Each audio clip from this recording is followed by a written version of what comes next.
Woke up early, dawn's out shining. Coffee brewing, thoughts aligning. Business world keeps redefining. Success is more than just headlining.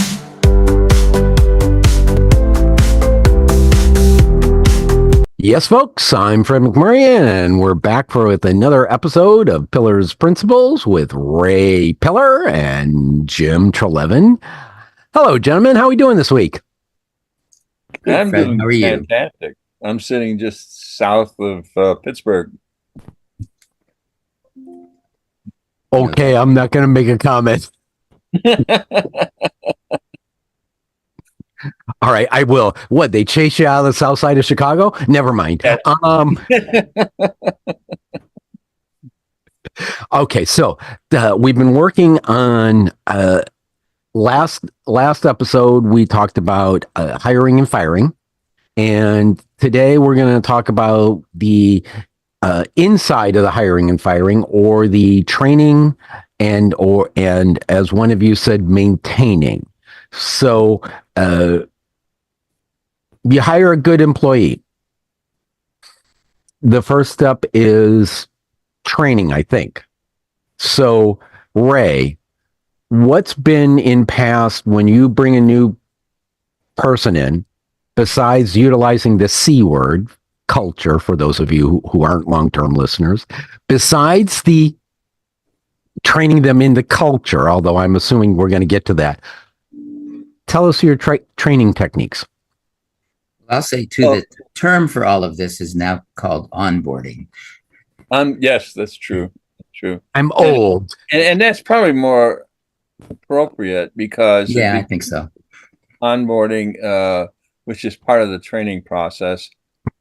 I think if you lack in that one particular area, you can have a lot of other things going for you, and if the employee is not properly trained, they're going to, not feel that they fit in.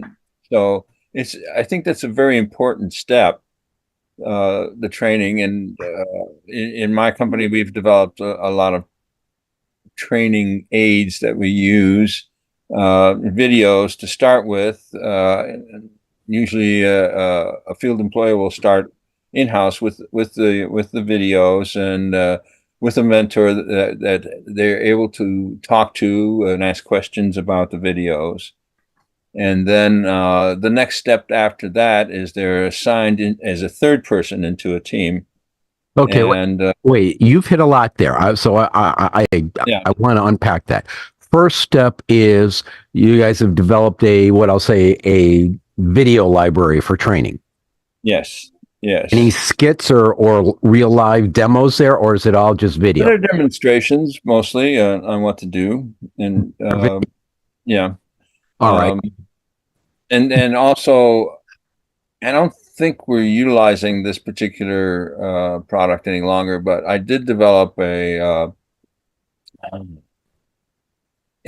book that pretty much highlighted all the products and materials that we use, so that they can easily identify them, because of it could be that the materials that we use, their prospective employee is not familiar with those items. So a picture book, essentially. So you wrote a book about Pillars products. Yes. The Pillars Bible.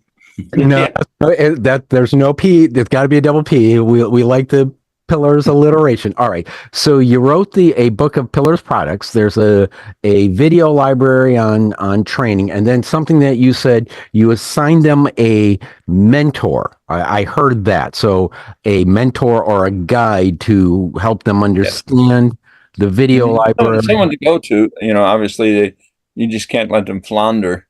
Just here, you can watch this video and you're trained. They're going to have questions, and they need someone to go to answer the questions they may have. Okay, so real quick question, because you've just gone somewhere that almost every job I've ever had, it was more of here's your desk, here's your computer, here's a book of stuff, go do. And I was kind of left to myself to figure it out. So this is kind of new to me, the idea of a mentor here, and so I really like. So you assign somebody a mentor to answer questions, help them through things, something like that. Yes, and yeah, and you're absolutely right. I've had before being in business, I had jobs where basically, okay, you're hired. Okay, where's my desk? Well, it's the desk itself is still in storage. You'll have to move it out and then find a place to put it. Exactly. So I think my experiences have helped me to create better training for our employees. All right, so I'm just going to hit it again for since I'm anal retentive. Um, there's the training program, which is self-paced from what so that way the person can Yeah, move. absolutely. They have a mentor to answer questions and help them through, and then it sounded like they become part of a working team, so that Yes. the team them trains them real world. Yes, absolutely. Okay, so uh, how do you find, and then I'm going to flip to Jim, how do you find people react to this training program? Well, it's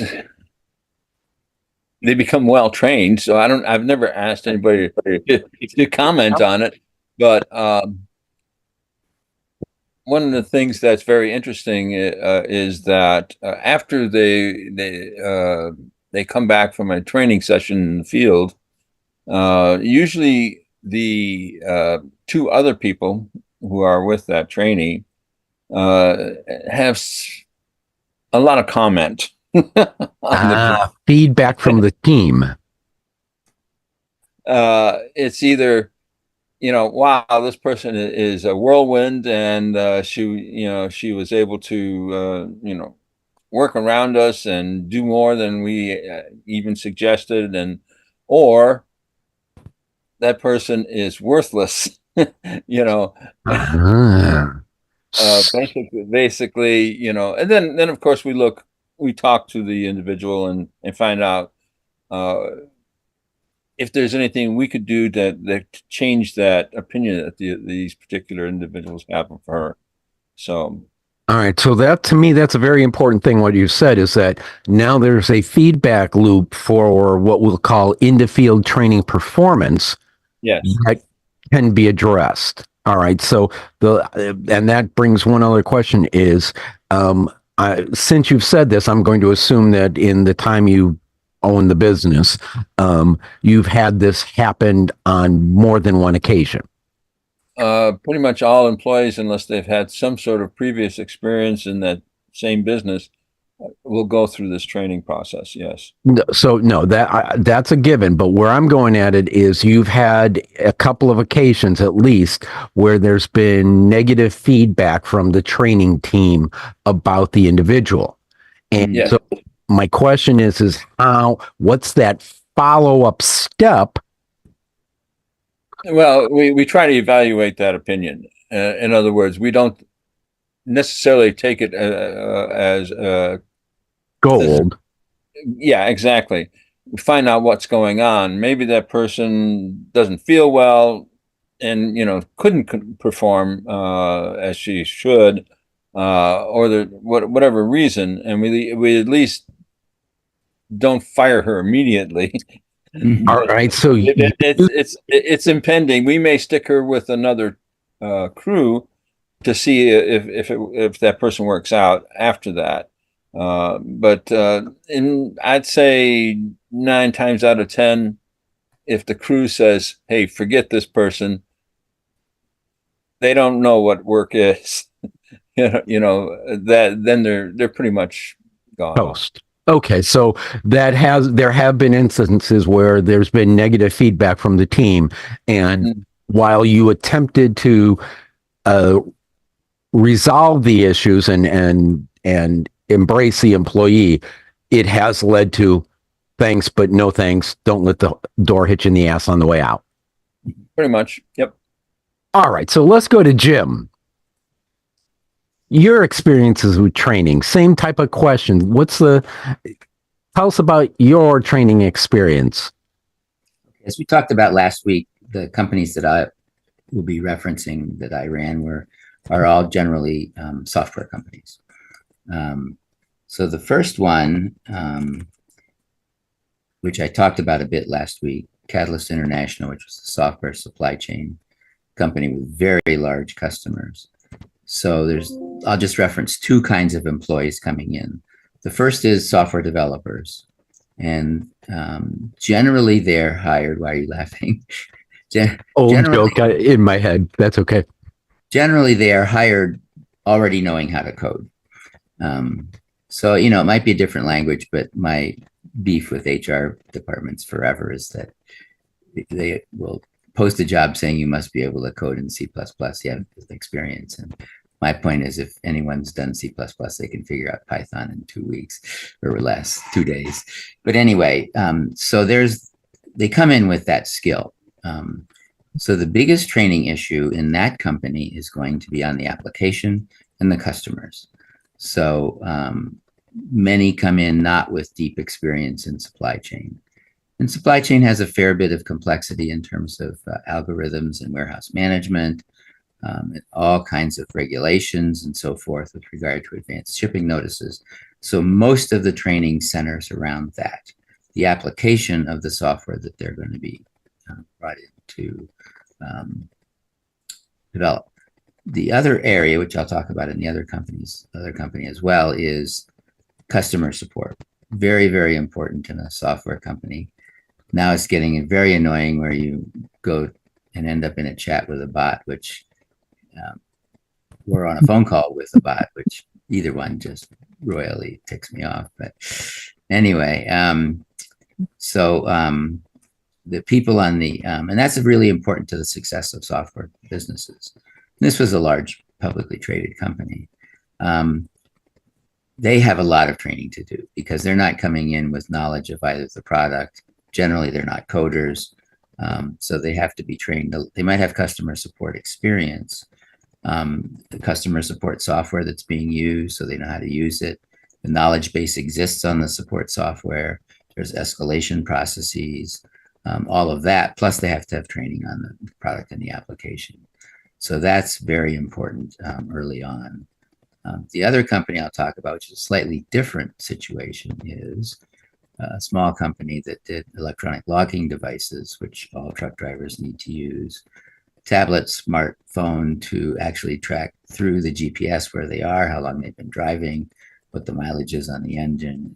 It's a pretty cool application, but a very small company. So the sales piece was through resellers, so not direct employees. So there was sales training for the resellers and their employees on the product. Now, those resellers all sold into the trucking industry, so they knew the space. But this is a pretty complex product, so it took some time to do training for them on how the product worked. That, in the second piece, is the regulations surrounding that came out of the Department of Transportation. Now, so the support area for them was offshored, so to the Philippines. So now you have to train the staff on the help desk in the Philippines, and this sounds almost impossible. Turns out it was not so bad. You have to train them on all the regulations because they're going to get calls. They're supporting thousands of truck drivers. They're going to get calls from truck drivers that says, I've driven this far today. How much more can I go? To uses of the application, like I forget my password. So there's a pretty broad range of application-specific training as well as regulation training. I would have thought that would have been next to impossible. Turns out they got to be really good at it fairly quickly. We had to supply them with a pretty good knowledge, easy to look up knowledge base and so forth. But it worked. The last one I'll mention is, because you guys raised it earlier, and that is mentoring. neither of those companies did that. But my daughter works for a very large sports broadcasting company, and they have a very detailed mentoring process, which helped her a lot when she first started there. So, all right. So you hit a lot of you. Any of our listeners know from any of the shows I've been on, you have a very long tech background, and so you asked me why I was smiling earlier. There was the old joke of somebody asks a programmer how long it will do, and he gives them a time, and they say, "Well, what if we added 2 programmers and the developer doubles the time?" And they said, "What about 4?" And they double the time again, and they say, "What if I added 20 of them in there?" And the person says, "It'll never get done because that many developers can never agree on anything." So there was a famous Harvard Business Review article in the 80s called The Mythical Man Month, which modeled and surveyed that, which was up to a point that you can do better, but after that, things get worse. and dealing with software developers and tech folk, yeah, they're all passive aggressive. I know I used to be. Now I'm just aggressive. So I have an issue there, but you hit application knowledge, customer service, and sales knowledge. So there's 3 different training areas. And I can tell you with respect to technology, as somebody who gets to at times call up and deal with tech support for ISPs, many tech companies are woefully failing in that application knowledge for their customer service. Sometimes I think the incorrect knowledge rate, let's put it this way, there have been times where I've had to call 4 different times to get to somebody who knew what they were talking about. So in my head, they're woefully failing. How do you improve customer service application knowledge? Because I'm not sure which was worse, the AI bot who can't understand you or the human bot that's unwilling to listen to what you're saying. Well, we almost always relied on humans. And so with humans, the one thing you can do to mitigate that issue is using customer service software, and there are a bunch of different kinds that actually capture the knowledge base. So when the customer service rep gets a question, it's very easy for them to look up when that question came up earlier and what to do about it. So that's one solution. The other one is you just sometimes actually send them out to customer locations, which is not a bad idea, to see what real users look like, the kinds of issues they face. So there's a number of things you can do, but it is a challenge. So I like that big. I actually, in a couple of jobs I had early on, got to go out with the quote grunt folk. The thing you did mention though that another something that kind of kicked in my head was the sales component and selling. Actually, no, I want to go back to you said truck drivers and dealing with overseas. And the differential between the two. And when I look at the whole having to deal with folks that don't understand technology, because truck drivers are not known to be high-tech folk. I flashed to an incident early in my career, or actually middle of my career, when I was on a consultant for a very large management of waste company, and I was dealing with AS400s, and I got a call from one of the dumps that the AS400 wasn't shooting out reports. And I started to walk the person through the knowledge base of what to do. And he said, "Son, we got a problem." And I said, "What?" And he said, "I can't read. I'm a garbage man." Mm-hmm. Ultimately, I got kudos because I basically had him do a 3-fingered salute to the AS400, and his report started printing out, and I got kudos the next day. But how do you deal with that real deep change between somebody's dealing with tech information and the client is non-technical? I see that all the time in web development and stuff like that, where tech support's going blah, blah, blah, and it's just washing over the people, and they got no clue. So how do you make that better? Well, you have to. Well, one is I talked about the knowledge base. That makes a big difference. The other is, and in the case of the ELD application, there were a finite number of questions that would come up. It was a pretty self-sufficient mobile app, not too complicated. So the kinds of questions you would get, I mean, ranging from, if the range would be forgot my password, all the way up to I'm connecting to my engine through Bluetooth and the connection's not going through. So we just train them on, the handful of most commonly asked questions and rely on, in that case, that worked. The supply chain company would get more complex questions, but the joke we would have about that was the Filipinos on the help desk were fluent in English, and about half the truck drivers were not. So there was a language issue, but it was the reverse of what you would expect. Yeah, that's interesting. No, that's about what I'd expect. Believe me, I know some of the folks that I represent, and yeah, tech they ain't good on. All right. So the last thing I want to hit, and then we're going to flip to the next topic, which is from training to maintaining. But you mentioned sales training, and how do you train somebody into being a good salesperson? Because what I found is either people have that gift or they don't, and nothing short of a gun to their head are going to make them a great salesperson. So how do you train salespeople? Okay, that's a question that could take up 6 shows. But anyway, so in the case I was talking about, the resellers, they were responsible for training their salespeople in sales.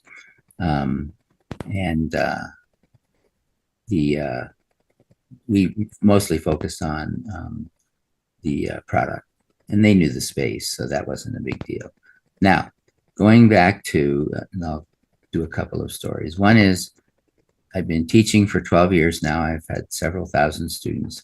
I have asked them, and they're graduate business school students, how many of them expect to go into sales?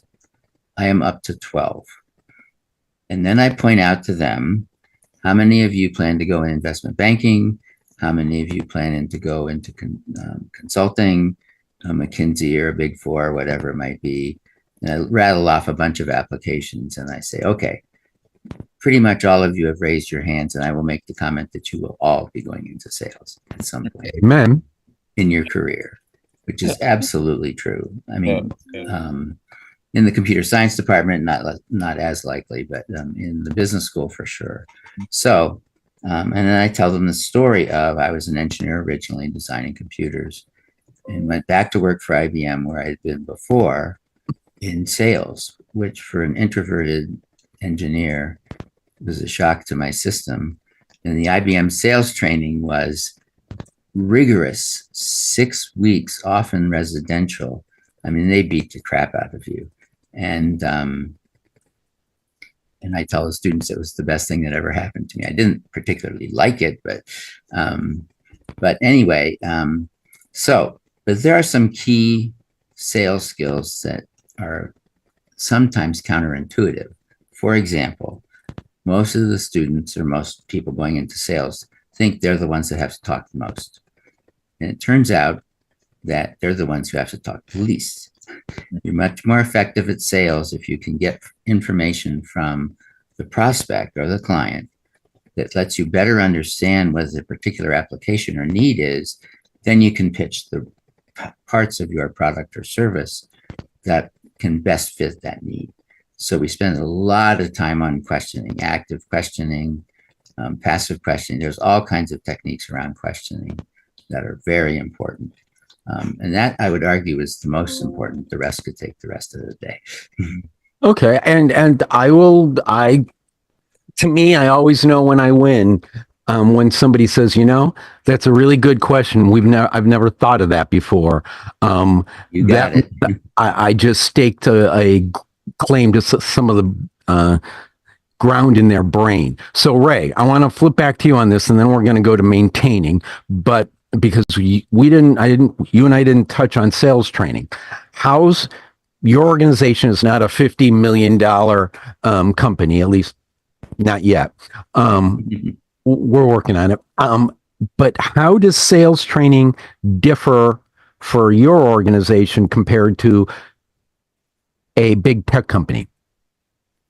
Well, the field employees are not necessarily trying to make a sale, but they are definitely trying to maintain the client.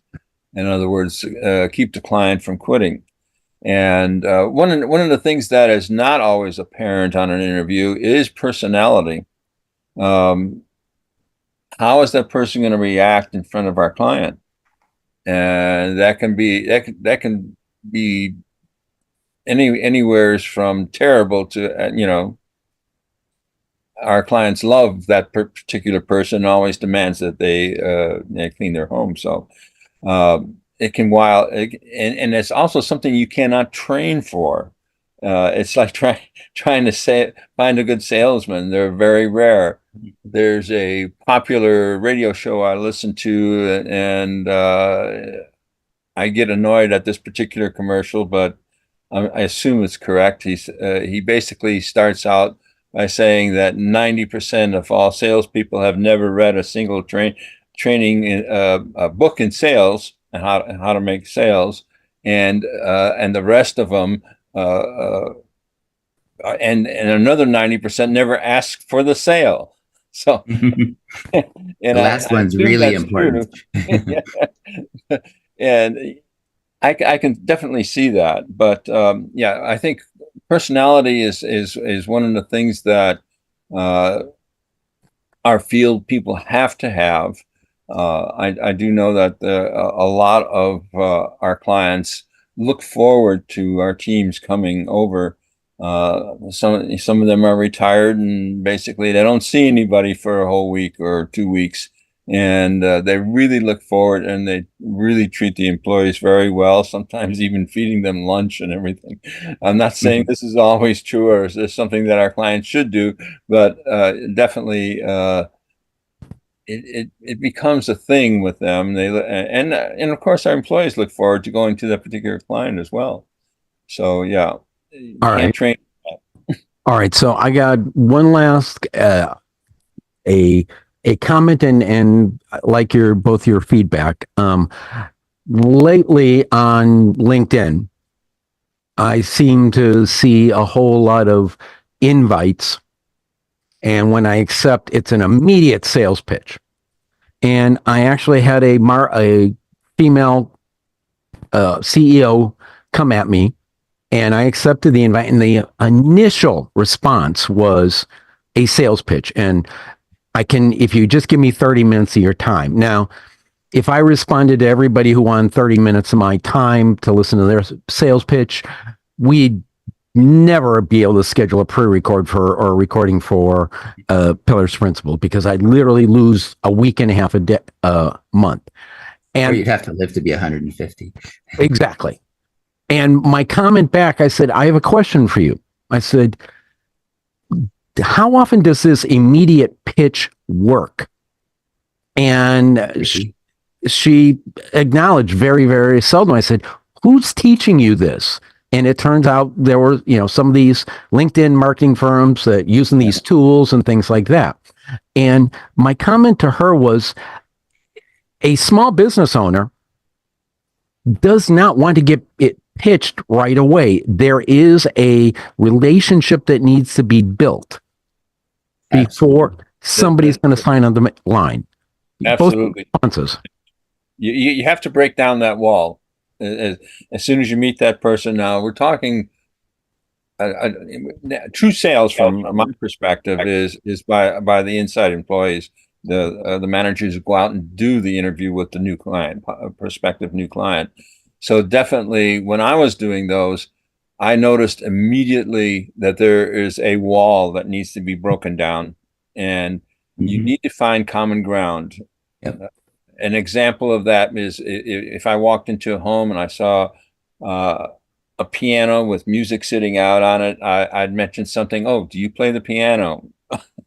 You know, you need to find something besides walking in and saying, yeah, we can do this for $100.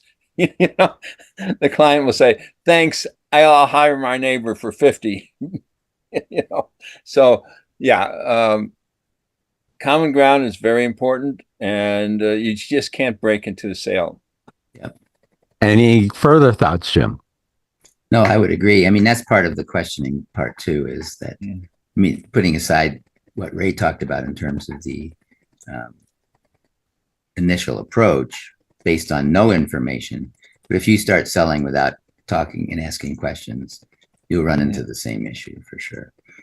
All right, good. I'm glad to know I'm not, alone in my loathing of the immediate, I can help you with this, even though I have no clue anything about you. All right. Correct. We'll be back.